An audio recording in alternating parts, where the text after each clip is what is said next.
Welcome to this video. Thank you so much for tuning in, sharing in this now moment with myself and with one another. If you haven't seen these videos before, welcome. Welcome back if you have. My intention is unity and oneness, the highest levels of love light. I wanted to just go into a bit of everything and talk a little bit about dismantling. That was kind of the key word that came in as I tuned into the energies. In the last week, I did a week in review on Friday, so if you're interested in watching that, it's still relevant. A lot of the things that have come up, well, I'll just share some of the words, the key words that are coming up. Bilateral syntax, we'll get to that because I haven't quite figured that one out yet. Sapphire, diamond, dismantling, solar plexus, clairvoyance. What else? Oh, so much more. That's just the tip of the iceberg. So what I've been channeling a lot, recording a lot, and I just haven't had time to really upload all of the things that I've tuned into. But in a nutshell, we'll start with the easy version. From a very linear perspective, in the last 2 weeks, it's been, well, let me put it this way. In a linear perspective for the last 5 years, right? But there's something different about the energies now, and it's because we are different than we were 5 years ago when we went through this. And I've talked about this a lot, so I won't go back into that. But if you're new to these videos, and if you just came onto this video just looking for a little light language or sound healing or something like that, I have hundreds probably of other videos that you're more than welcome to go back and check out, and I encourage and invite you to. This is more of an energetic update and potentially some channeling at the end with the guides and what they have to share. And I could just say, take a moment, take a deep breath, drop into your heart, expand out the lungs, expand out the heart space. Notice how you're feeling. Exhale, and we'll start with that. And that is everything in a nutshell.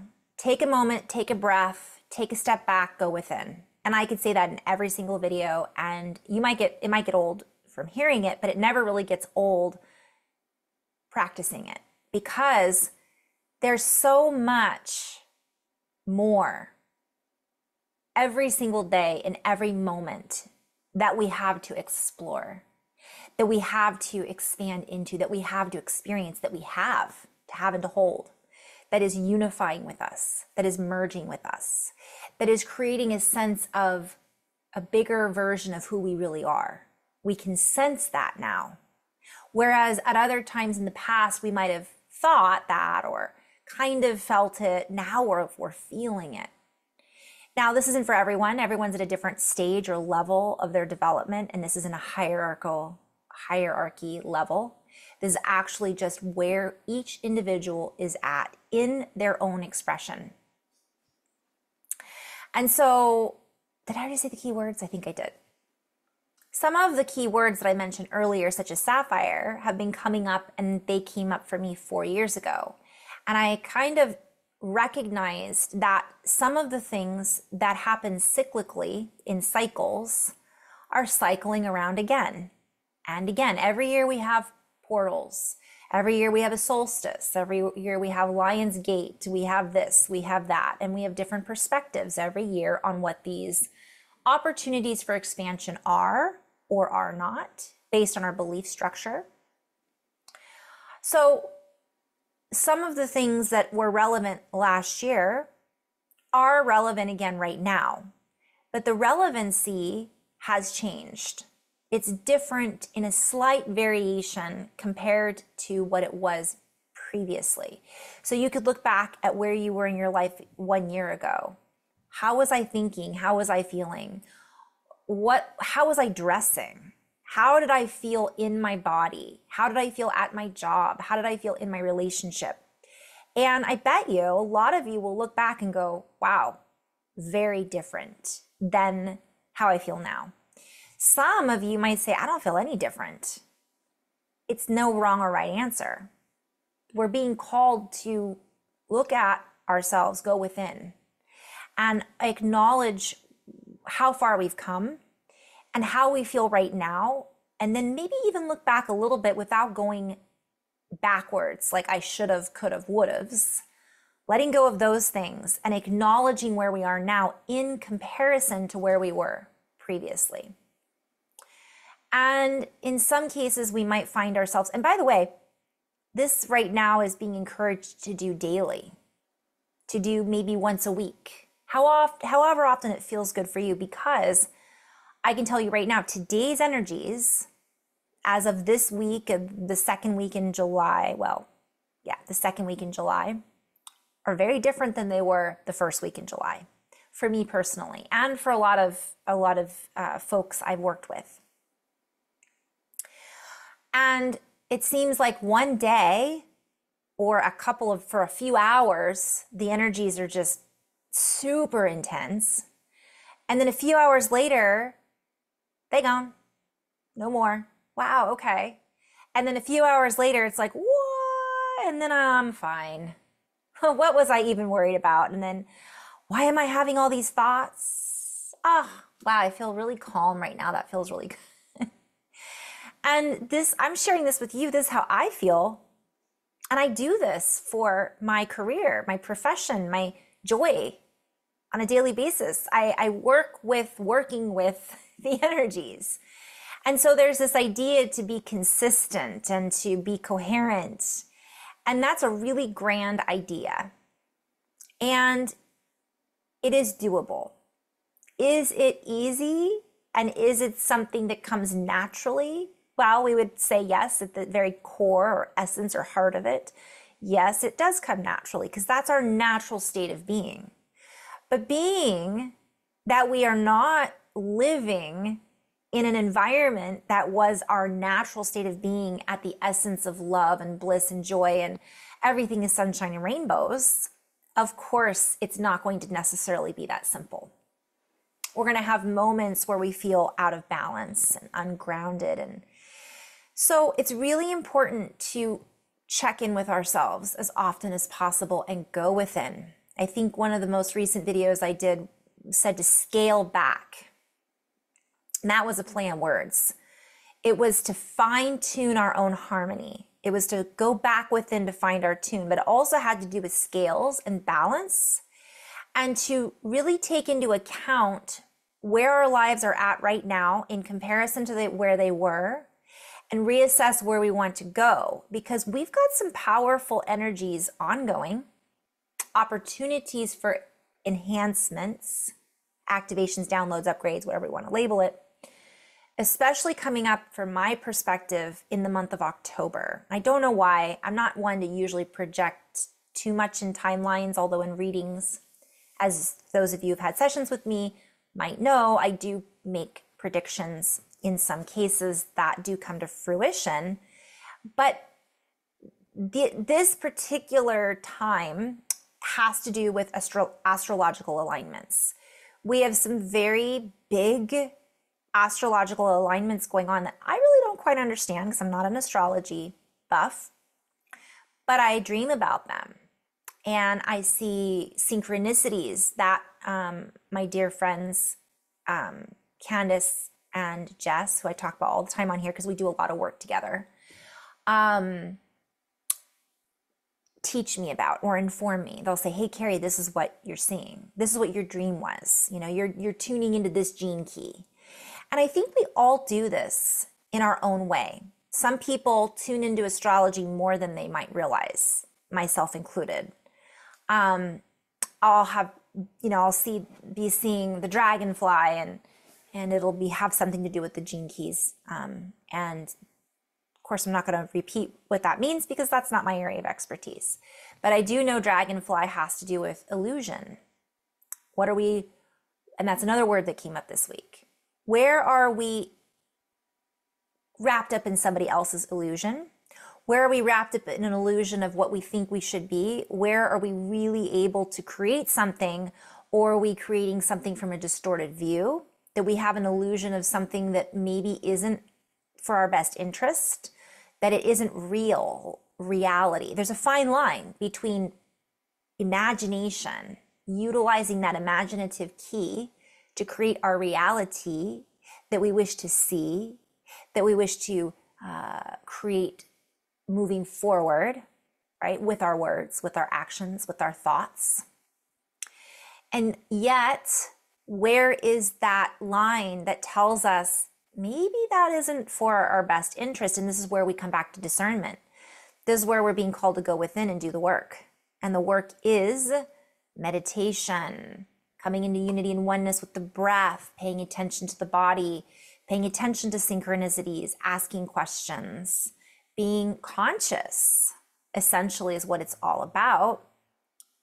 And some of us have an easier time with it than others in a simple form. So I'm using the dragonfly as an example because there's something going on with Neptune, there's something going on with Pisces, there's something going on with all of this, and I just recognize that in my own reality. Neptune, the illusion, right? Water, lots going on with water. That was another word that's been in my awareness.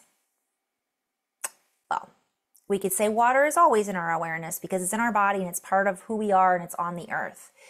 But I had a vision I talked about in my previous video, so I won't repeat too much of it, of essentially, or maybe I didn't do the video. I'll just repeat a little bit of it. I had a vision where there was this beautiful aquamarine, pulsating crystal inside of the earth that had essentially been activated. And I don't think this is the first time it's been activated. It comes in waves. Yet this is the first time it's been activated.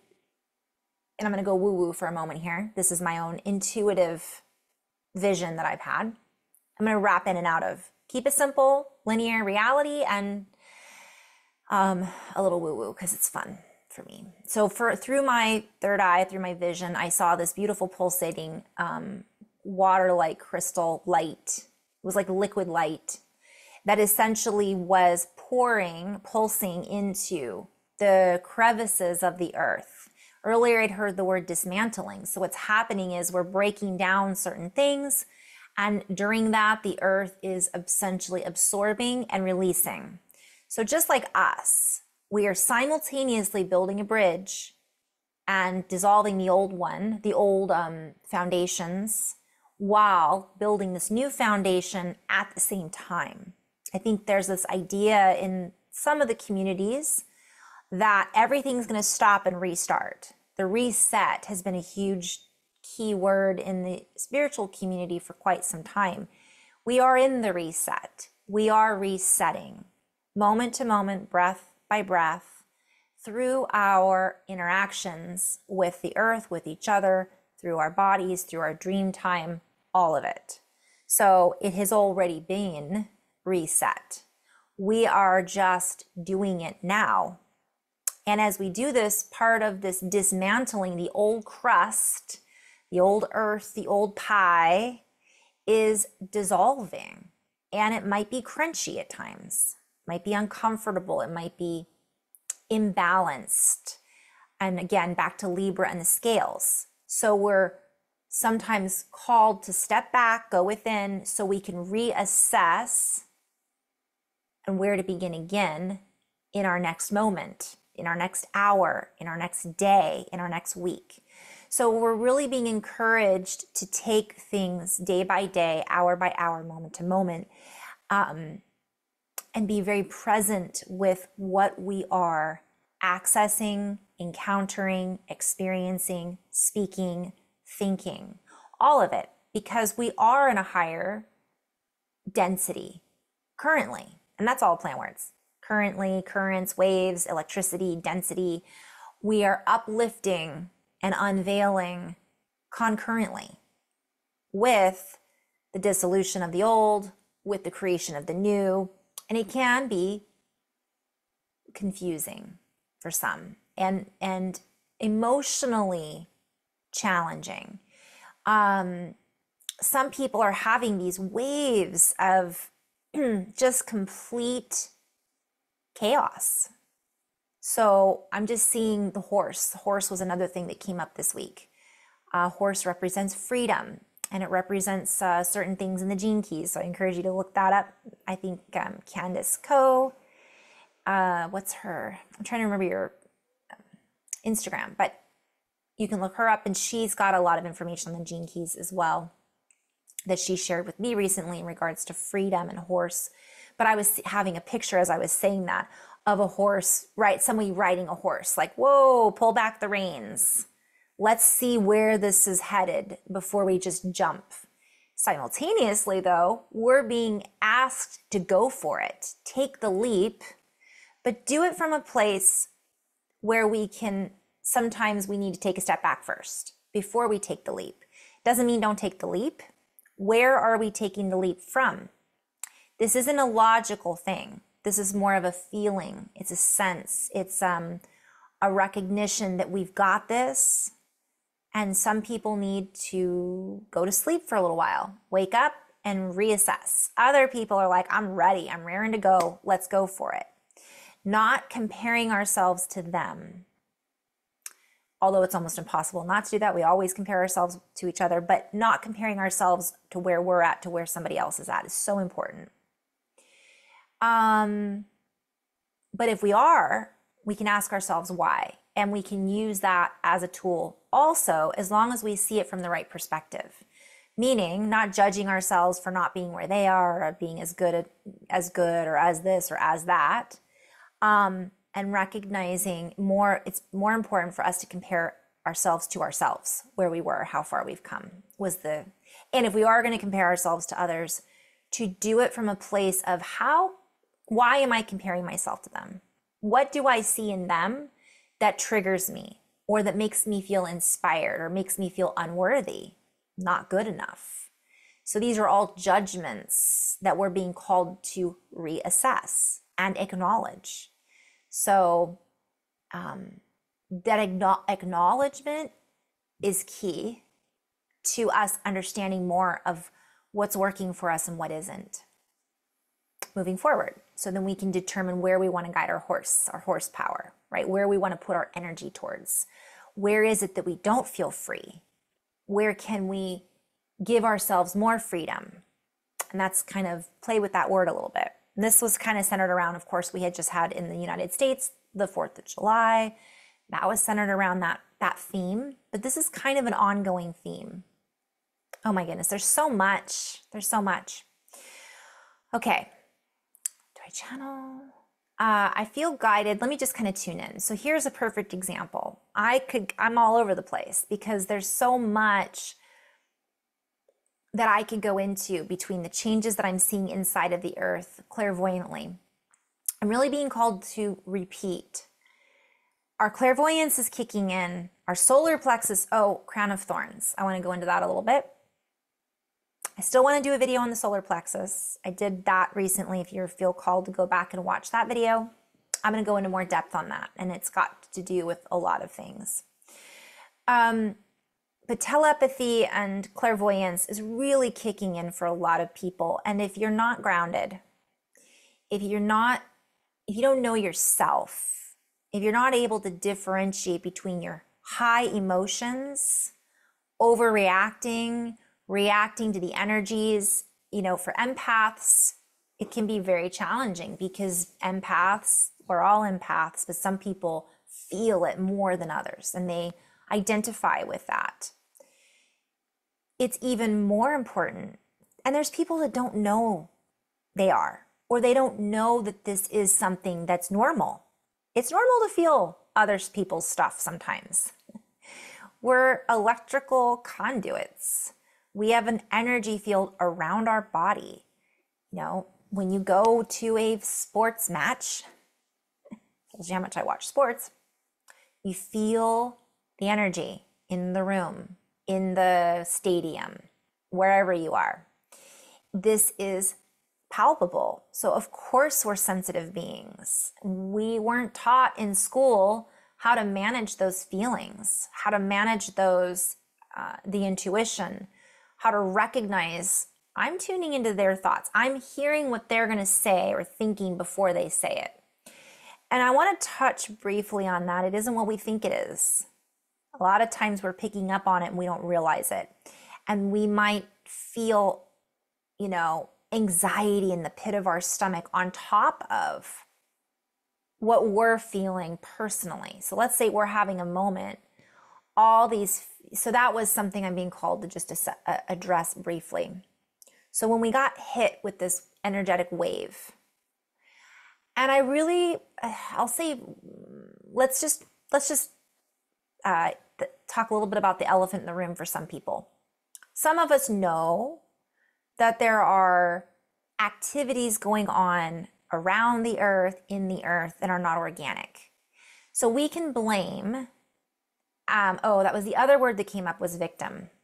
Victim, fear, victim, blame, shame, unworthiness. So much came up. Phew. It was like we got hit with a beam, and that beam lifted all of the crud that we thought we ignored, pushed under a rug, locked in a closet, worked through, had therapy, whatever it was. And boof, where we're all feeling something. Some of us couldn't quite figure out what it was. Unease, right? Others were just blasted by it. And so it's really important. Oh boy, I'm hearing all kinds of questions. And this is a perfect example, you guys. I hear questions before people ask them sometimes. So one of the questions is, well, Carrie, how can I ground and why would I want to put my feet on the ground if there's inorganic technology that we're getting blasted with? What about the airwaves and what's going on with our phones? And what about this technology and that technology? I just am being really called, because I've been down those rabbit holes. I've remote viewed a lot of crazy things. And one of my colleagues said something so valuable. She's like, I'm just in Judy's bubble. Now, again, I always say, it doesn't mean we're going to put our head in the sand and ignore it. We can be aware that these things are happening. Be of the world, but not in it, right? Or is it in the world, but not of it? That quote from the Bible. What Jesus says. And essentially recognize that we are organic beings. We have power. Or inorganic technology has power as well. We have to do what we have to do in order to balance that out. So if you're not comfortable going outside, there might be some fear that is being brought up around that. And that might be a really good opportunity for us to address, well, what would make us feel good? Maybe today's not the day to go outside. Maybe I live next to a nuclear testing facility or something. I don't know what your individual, but pay attention. Maybe your body is telling you it doesn't want to go outside because of fear. And in that case, we got to reassess, why am I so afraid? I'm here on earth now. This is not something I can't live my life around not being able to go outside because of what's happening in the sky, with the clouds and all that. My guides have shown me that we are capable of transmuting all of it. However, we're not going to be able to transmute it if we don't get in touch with nature. So go to the mountains, go to the woods, go to the beach, go to the ocean, go to a lake, a river, a stream, put a bunch of plants in your room. Anything having to do with nature is so valuable. And I'm going woo-woo again. That crystal that I was seeing underneath the earth that's coming up from the earth is embedded in the earth. And it has energy that is seeping into all of the crevices and helping us to dismantle the mantle, the old mantle. It's plant words. So it's affecting our water. It's affecting our elements. All of the elements are changing. I mean, not all of them, but a lot of them are, let's say, evolving. And so are our bodies. Our bodies we get blasted with things, we adjust, and we grow from them most of the time. And by the way, I'm not going down that rabbit hole of the other stuff. Let's just focus on what we can do. That's the other message that's coming through. So what we can do is drink plenty of water, quality water, purified from fresh mountain water, alkaline water, whatever it is. Look at the source. We can use crystals. We can do red light therapy. That's technology. So not all technology is bad. We are technology. We are capable of withstanding much more than we think we are. But our thoughts do impact what we can withstand. And that was the other message that comes through. So get out of fear about it and do what feels good. If we want to go outside, our body's like, I need some sun, but I don't want to go outside because of all the stuff that's being sprayed. Well, that's choice. And in my world, it depends on how much is being put into the air. But I feel as if when our energy field is strong enough around our body, it doesn't matter. It matters. Of course, we want the earth to survive, and we want to be, clean. We want clean, clear skies, and I get that. But for the purpose of this video, the idea is to build our energy field by being coherent, by being in our heart space, by grounding. There's grounding mats you can purchase. All of these things, by having an appropriate diet. What I'm hearing essentially in the background, a lot of people are in fear about, well, our vegetables are this and our sky is that, and there's technology here. And okay, what are we going to do about it? We still have to live. We still have to do and from another perspective, that's an old paradigm that is currently in the process of being dismantled. And that's another video. I don't want to go there. I will share what I've seen, and what I've seen are really good things. And so having one foot in one world and one foot in the other can be very challenging, because a lot of that stuff can be very scary. A lot of the information we're learning is scary, but on the flip side, a lot of the information that we're moving towards is really exciting. And so whatever we need to do to balance that out, volunteering in an animal shelter and playing with animals, fostering some animals, growing your own food, right? These are the things we can do that we have control over. Starting a community garden, right? So I'm not putting my head in the sand saying these things don't exist, but I'm also not going to live in complete fear to where I shut down and become a hermit either. So there's that fine line. That also increases the cortisol in our body. It increases, okay, let's come back to the telepathy and the clairvoyance. If we're all walking around having these fearful thoughts, those thoughts are energy, and they are literally bouncing around in the airwaves. So if anything, we have power to say, I will not allow my thoughts to control me. And if there are those thoughts coming around that pop into our head, like, where did that thought come from? Acknowledging it and clearing it. I clear that out. I delete that. I clear, revoke, remove, dissolve, whatever word. And I bring myself back into unification with my higher self, with my highest vibrational timeline. I bring myself into a space of coherence, using words that reprogram those thoughts is really important. So I hope that answers a few of those questions. What else? All right. I want to talk a little bit about the crown of thorns, because this has been coming up a lot in synchronicity. And where do I want to go with this? I want to just share screen briefly. I love this so much. So let me see if I can share screen. I mean, I know I can.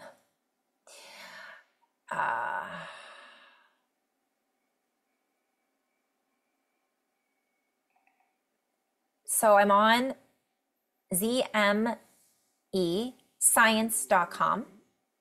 Giant neurons that circle the brain like a crown of thorns could explain how consciousness originates in the brain. Now, I just want to point this out because my synchronicity, I keep seeing thorns and a crown of thorns. And the other day I did a video and I just randomly picked this picture that looked like a crown all around the back. And I'm going, okay, the universe is trying to get me to look at something. So if you look at this picture, and I don't know if you can see it, I'll try to make it bigger. As big as it gets. Let me see if I can click on it. There you go. So this is what circles around the brain, and they're saying it looks like a crown of thorns. And it does, doesn't it? Well, what is it? This is a mouse. They're using a mouse brain, but we have it as well. If you've ever seen there's a painting. Okay. Well, let's just play with this for a moment. So it's showing how a couple of neurons inside the mouse brain branched out and extend the organ like a crown of thorns. One such neuron, which originates from a cluster of cells called the claustrum, Santa Claus coming down the chimney, bringing gifts, right? Is thought to act as the seat of consciousness, extended across the whole circumference of the brain. So I don't know when, this is not new. This was back in 2017, and I remember reading about it back then, but it's relevant again. Again, these things are coming up again. When you have an activation, well, let me come back to this.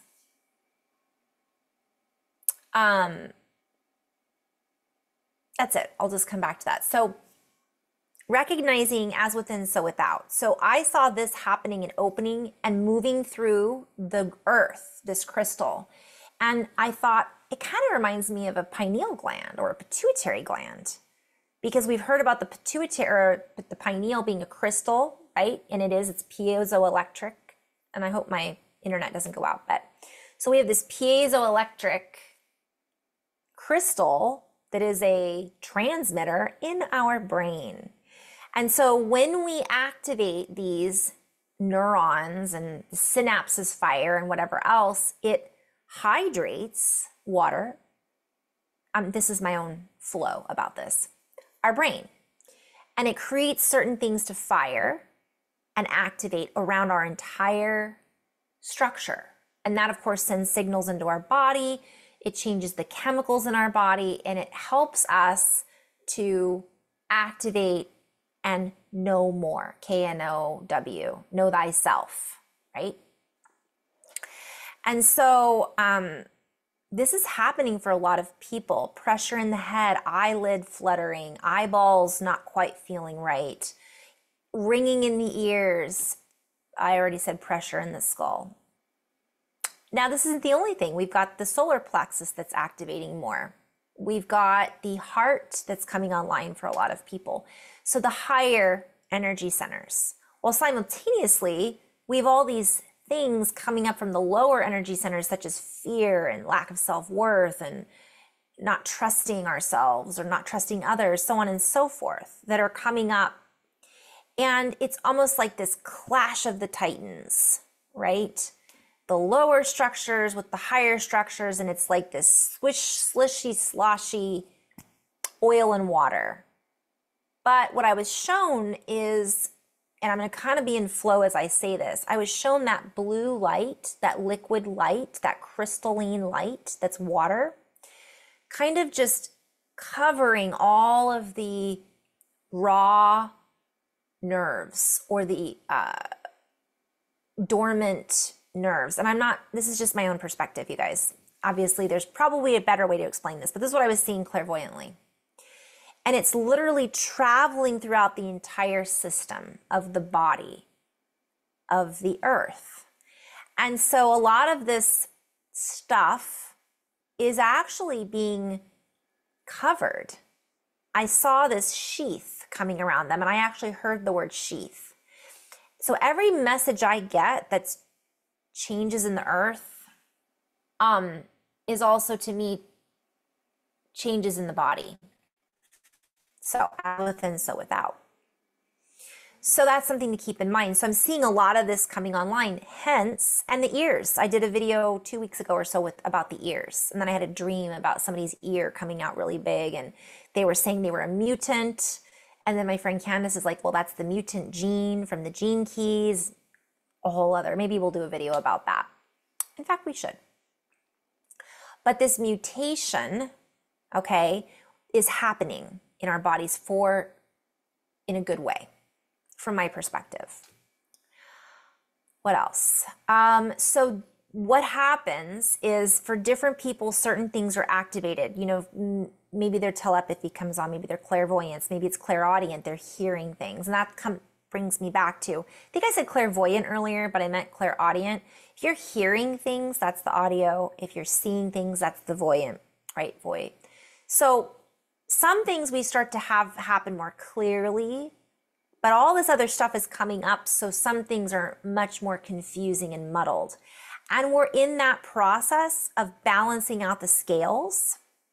So I see this being a lot of ups and downs, maybe through October. And then something from my perspective is going to shift maybe November, December for us. It might change into something a little different, but then we'll cycle back around and it'll potentially happen again.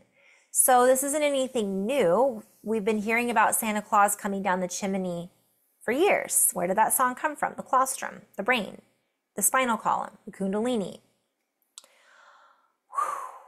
Well, I haven't even gotten into the kundalini. I've seen 2 snakes this week. I had a frog on my doorstep. So there's a lot that the elements, periodic table, and the elementals, the animal kingdom, are also becoming more, I don't know, there's something about all of this that's very exciting. And so they're talking to us more. We might get a lot more synchronicities with animals than we've ever had. I don't know if you guys have had that. It's pretty cool when it happens. It doesn't have to be physical. I mean, it is awesome when it happens physically, when you see a snake or a frog. I mean, this frog was huge. I couldn't ignore it, right? I pay attention to all of that. And it can be on a license plate, and then you see it in real life. That's kind of how this all started for me years ago. All right. So those are some of the synchronicities I've had and some of the simple ways of describing what's happening in our bodies and what's happening on the earth. So there's going to be different hot spots, the fire in the body, neurons or nodes, and that's also happening on the earth. So we might see more things that are volatile in certain areas of the world. If you think about the ley lines and the grid that goes around the earth, just as we might get a headache one day or vertigo. We're having stomach issues that have to do with the solar plexus. Well, the earth has all of those as well. So these neurons are going out all over the earth and ping over here and a ping over here and a ping over here in that crown of thorns that weaves throughout the whole earth and the brain. So the crust is going to respond. The elements are going to respond. And the beings, animals, plants, people in those areas are also going to respond. So that's my interpretation of what I've been seeing. So I have so much more, but a little limited time. I wanted to touch briefly on the word that we came through for today. We'll see if it's relevant. I think I'm going to hold off on that one because it's a whole other can of worms. So I'm going to end on that note. Hopefully someone found this helpful. I'm going to share a lot more videos. I think I'm going to go into a little bit more on the earth changes again. I don't know where I'm going to go with this. There's so many places to go. But in the meantime, just be aware that there's always a lot going on and it comes in waves. Recognizing the wave that we're riding is very important. Riding that wave out with as much grace as we can, and recognize when we're not feeling graceful. And it's okay to feel what is coming up. It may not feel good. And at other times it feels amazing. So recognizing that with the lows comes the highs. So it's kind of like this too shall pass kind of thing. So, we're in just such a very different space, literally, that it makes it challenging for us to really gain our footing sometimes, because it's like walking, I'm hearing walking on the moon. We're not used to it. We got to adjust. We got to reassess constantly and really also come together. That's another video. So I'm going to end on that note and just send out a big wave of gratitude to everybody who's tuned into these videos and who's sharing these videos with other people. I greatly appreciate it. And I'm hopeful that someone finds this helpful and informative maybe, or just even a little validation for what you might be feeling. And there will be a lot more in-depth videos, you guys, if you guys want to nerd out with me when I figure out some of the things I've been channeling. So you can look forward to nerding out with me in another video. In the meantime, in love and light, namaste.